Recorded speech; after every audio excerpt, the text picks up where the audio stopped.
Miesto vicemeras Stanislavas Buškevičius. Plaukikas, bėgikas, jogas, sveiko gyvenimo būdo šalininkas bei puoselėtojas. Sportuoja tam, kad sveikame kūne būtų sveika siela ir potencija, taip sakant. Reikalui esantys gali ir salto padaryti, ir ant karties pasikabinti, ir padaryti šitaip, va šitaip, ir dar šitaip, ir netgi va taip.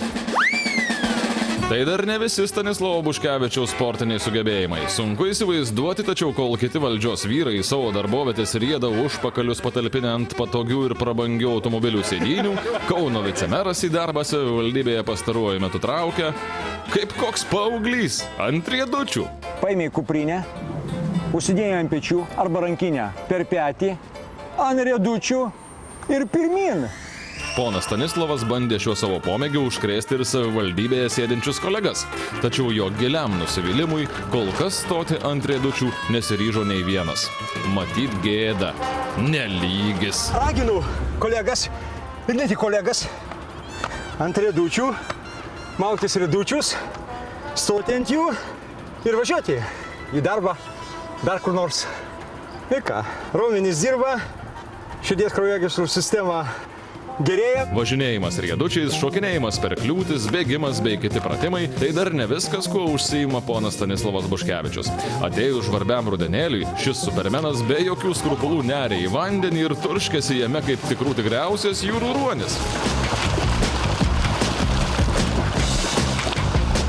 Kartą panašiai besipliuškenant Stanislavą Buškevičių ištiko bėda. Plaukiojo tuomet vicemeras ne ežere, o jūroje. Nuplaukus toli nuo kranto, jam pradėjo vaidantis miražai ir vicemeras vos nepriburbuliavo. Susidarė toksai vaizdas, iliuzija, optinė apgaulė, miražas, kad ten toliau yra povandeninė salelė, sekluma. Na, aš iki jos nuplauksiu, pailsėsiu ir grįšiu. Kuo aš toliau plaukiu, kaip tos povandeninės salelės seklumos nėra, taip ir nėra, bet atrodo, kad va, to jinai bus. Išvydęs, kad krantas vos matosi horizonte, vicemeras ne juokais išsigando. Sukaupęs paskutinės jėgas įrėsi link kranto, tačiau pagalbos nesišaukė. Matyt, sarmatijosi. Dar apimė baimė. Viskas, atrodo, jau rankos sutrauktos, kojos sutrauktos, nežinau ką daryti, galvoju, rėkti, nerėkti, kad skęstų. Bet galvoju, dar pamėginsiu, gal jau tuoj bus sekluma jau grįžtant.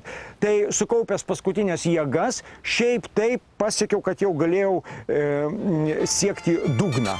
Atsiminęs vandenyje ištikusią bėdą, vicemeras nusprendė organizuoti nemokamas plaukimo pamokas. Tiesa, pats Buškevičius krantinėje pasirodo retokai. Visą darbą atlieka čia dirbantys gelbėtojai. Ir pabaigai rytinė mankšta pagal Stanislavą. Darom visi kartu. 1, 2, 1, 2. Aukštyn, žemyn. Aukštyn, žemyn.